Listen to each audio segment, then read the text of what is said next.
Mafia 2 is it's a third-person action-adventure game set in a fictional city in the east coast of America during the 40s and 50s. It charts this guy, Vito Scaletta's, sort of rise into a life of organised crime along with his buddy Joe.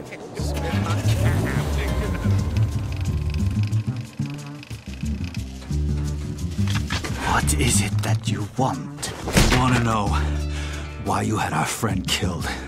Well, like every classic mob story, Mafia 2 is a story about friendship, betrayal. The guys who you think are the bad guys might not really be the bad guys. Your best friend might be the bad guy. The thing that's really important to us is this sort of cinematic storytelling that the guys here at 2K Czech can sort of achieve. Something we're really proud of, something we've invested so much time and effort into making sure it's perfect. A na tom vlastně stavíme. We want to present the whole game in a Hollywood film-like style, and visually it looks amazing, but it's the story that's the most important thing for us. It starts off with, it's just about Vito, and then the first guy you meet is Joe. He's Vito's best friend, and then you'll meet Vito's mother and sister right away. Vito, my boy. My boy's home. Vito's a nice guy. He has strong morals. He doesn't kill people because he wants to. He kills because he has to. He just wants to get a bit of money, a bit of respect, and a bit of power. Vito doesn't aspire to be the Don. Here's your 300 bananas. I'm taking my cut as the middleman. Next time, you're on your own. All right. Thanks, Joe. When I first got the first version of the script, one thing that really stuck out was that it was a buddy story. It wasn't just one guy on his own doing what he wants. Like I said, I know people.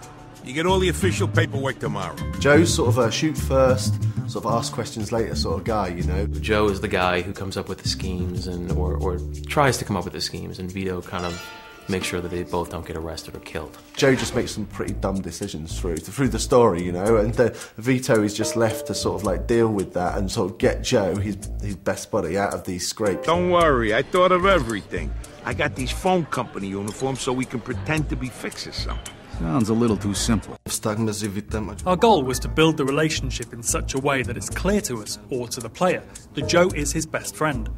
Something like family, if not even more.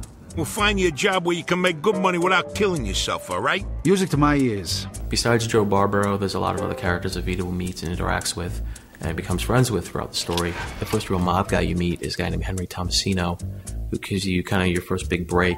And then this guy named Eddie Scarpa, who's kind of similar to Joe in that he likes the booze, he likes the women. It's an open world city with a very strong linear story travelling through it, which is maybe a little bit of a different structure than we see with other open world games. With our game, the story is incredible, the dialogue is amazing. If you knew what was really going on, you'd realize that you was better off in jail. But that don't matter now anyway. What we wanted to chart was this guy's rise through the ranks of the Mafia. The Mafia is pulling the strings. If you're ordered to do something, you have to do it, even if you don't agree. Otherwise, you won't survive, or you might lose a friend, or even your family. You're gonna do us all a favor, and if I refuse, you die. The life of a mobster isn't what it's all made out to be, you know. It's not all really glamorous, you know. It has some really bad things that happen to it, and we really explore that during the story. I think it's really interesting. People are going to really enjoy it. What'd you say your name was? Vito. I need someone to give him a little nudge. $10 a man. What if someone makes a fuss? Well, then you'll have to convince him otherwise.